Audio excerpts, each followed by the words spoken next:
मैं बाबा टिल्लू। నువ్వేం చేస్తున్నావు బాబు? ఎవరో తెలియని పిల్లడితో మీరు మాట్లాడొచ్చా? ఆ, నాతో ఎందుకు మీరు మాట్లాడారో చెప్పండి. ఏం మాట్లాడుతున్నావు నువ్వు? నా సూట్ కేసు మీదకి వచ్చి కూర్చున్నావు, అందుకే నేను అడుగుతున్నాను. సూట్కేస్ మీద కూర్చున్నాడు కదా, నన్ను కూడా మీతో పాటు తీసుకువెళ్ళిపోండి.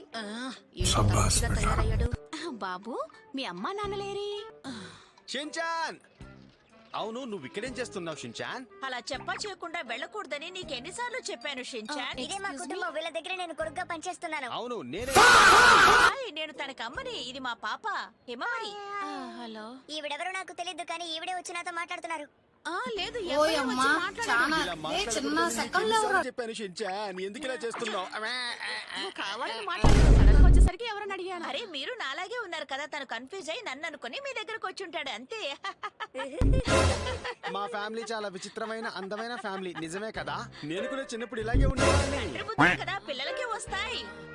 అది సరే, టికెట్ కౌంటర్ ఎక్కడుందో కాస్త చెప్తారా? Bye bye. అటువైపు ఉంది.